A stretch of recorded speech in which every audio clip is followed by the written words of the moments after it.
I remember on one Tuesday, I spoke my local dialect, Twi. I was severely beaten and warned not to speak Twi in the school again. In religious and moral education class, we taught features of a witch.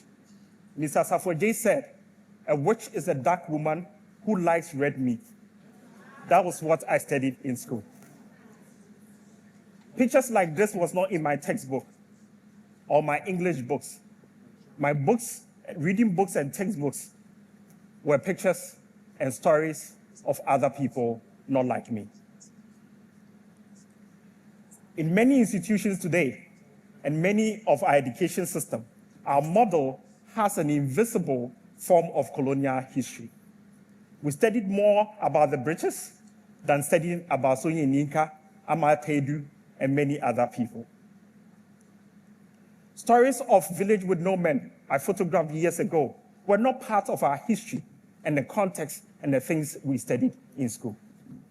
Why? We were well schooled, but never educated.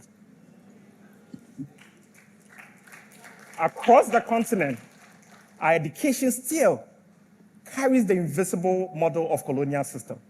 We are fluent in educating and graduating more people, more graduates of stories of other people, not of ourselves. Did you notice when you graduated from university, the joy you had, but then there was a deep void of scare and ambiguity of what happens next after graduation?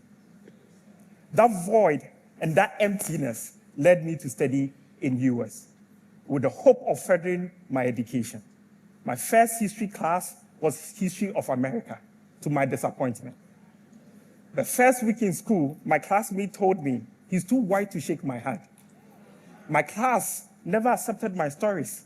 Stories from Ghana, stories from Nigeria, I photographed many years ago. In New York, I found Africa.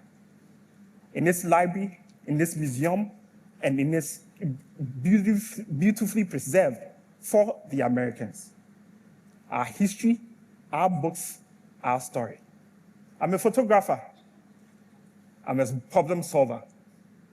Whilst in school, I started collecting photo books. Books, stories that will transform and make it accessible to the people of Ghana and Africa. I had a simple idea, an African-centered idea, an idea that is truly focused on us, by us, and for us. An idea that centers our history, our culture as a core of learning and education. Today, I lead a team of 45 people. We have the biggest photo library and history books in Africa. It didn't end there. We realized that our history, our context, as much as it's on the other side, is in our basement. That is not accessible for us and for the people in our various countries. We got to work. Today, with a team of same 42 people, we digitize 15,000 archives a day. In the past 1 year, we have 50 million archives of Africa that we do.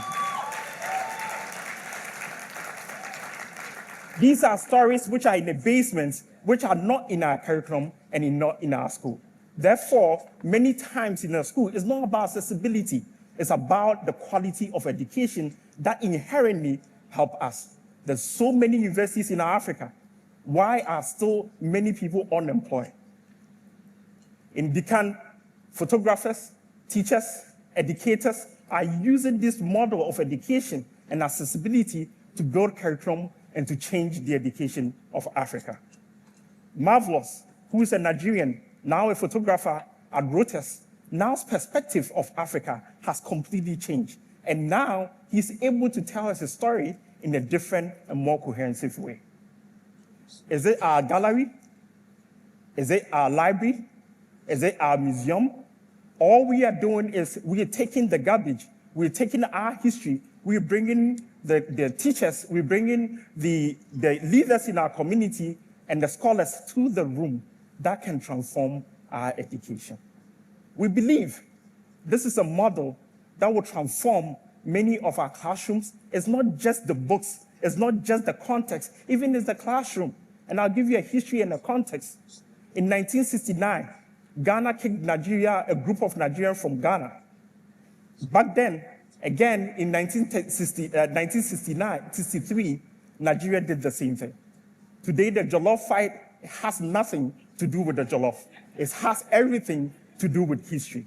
It's my hope that African-centered education, a true model that can transform our continent, that can provide the agency, the tools, the knowledge, and the value system which is inherent in us before colonization, that truly transform us. It's my hope that all Ghanaians, all Nigerians, all Africans to be able to get to know each other, know our history, know our context, and transform the continent. Thank you.